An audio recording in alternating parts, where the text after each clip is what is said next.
All right, everyone. Here we are with ticker symbol TNXP, Tonix Pharmaceuticals Hldg Corp. And before I jump into this chart, I want to say welcome to all of you that are here in my channel for the first time. Welcome to Invest for Tomorrow. Hope you guys find this informative and learn something new. And for all my subscribers, just double check if you've hit the bell because some of you tend to hit the subscribe button. I've done it myself when I'm subscribing to videos and other profiles, and I forget to hit the bell. And the reason why the bell is so significant is because that way you won't miss a single video that I make and you will be up to date every time I make a video on a ticker symbol or I'm talking about different stocks or the stock market as a whole. So don't forget to hit the bell. For those of you that found this informative, helpful, and like this video, don't forget to hit the like button. That's one of the best ways you guys can support me by letting the video gain the algorithms through YouTube. I'm just being transparent with you guys.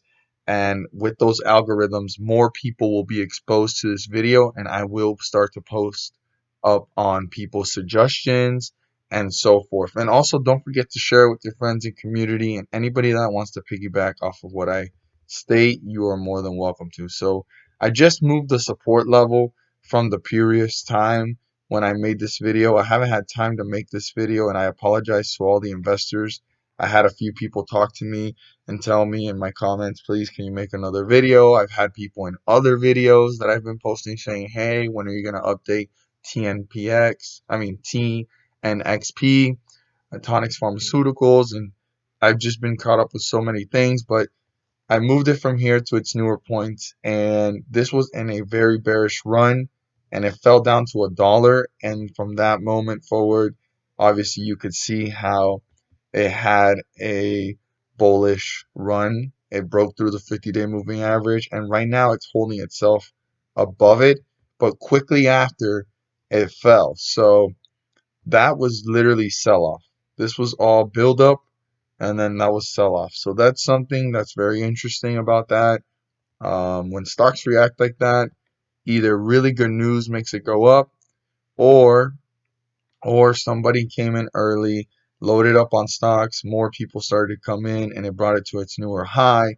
And two things happen: either fear, right, or just the same people that came in here wanted to get out, or as we call investors that got in at a higher point. Look at that, that's 169, and the highest point here was 165, right? And there's been a bearish run since that point, and before that the other highest point was 246, which is the highest the stock has gone in the last couple of days and weeks. I remember talking about that. So this was the closest to the second highest point, which was 168, 169. This was 163, 64, 65. And in those two areas, there's a significant thing. All those people that came in at up there at 168, 169 probably have been holding throughout this whole process, right? And when it reached $1, some of them probably got out or they doubled up, right?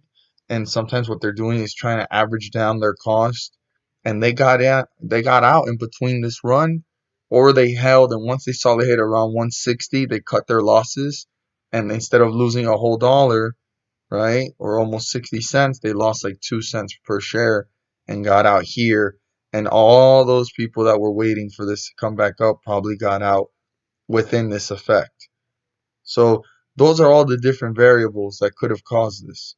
So this isn't like it was all the way pumped up and then all those same people got out. I mean, I think some of those people probably took advantage and took some profits, but also whoever came in between that whole 160 area and all the way up to here, right? Which was still like around 130, and you could see how it leveled out. All these people were waiting.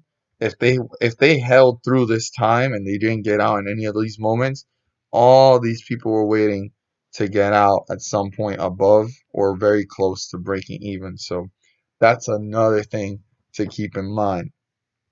So let's zoom in and take a look. But I just wanted to share that with you guys because sometimes us investors, we forget how many other investors are in the same stock as us. And we need to think for ourselves, if we were in that position, what would we do? And obviously, we would want to get out. So that's something to remember. So this closed out at 129. Literally, the support is 1 cent less. It's 128. So as long as this stock stays above the support, the bears are not gaining control. They did destroy this, but you can see how the bulls try to level this out slightly.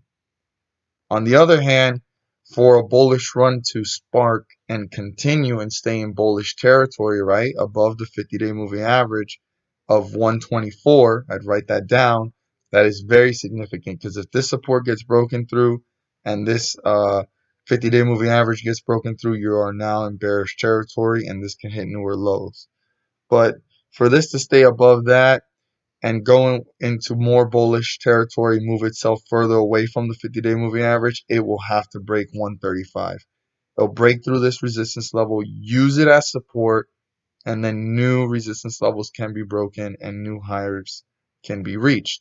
Now, as long as it stays above that resistance level and it uses it as support, it can continue to work its way up, pull further away from the 50-day moving average, and actually getting back to a bullish run. A bullish run will probably be anywhere in this direction, and it can like probably level off. Let's just say, for lack of a better word, and just stay in that area.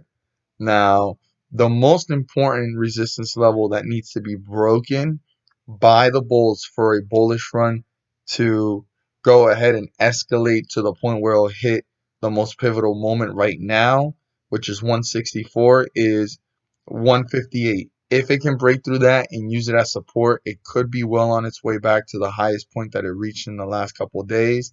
And if that highest point gets broken, it can start to hit newer highs within the next couple of days or week.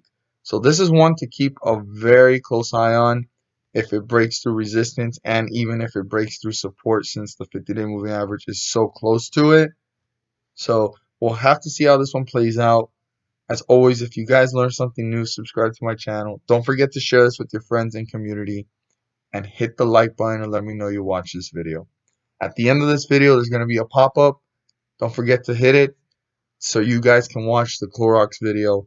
And that Clorox video is so important because it's going to be pivotal for tomorrow. Earnings is going to get released real early in the day. And from there on out, if earnings is good, that's going to rise up.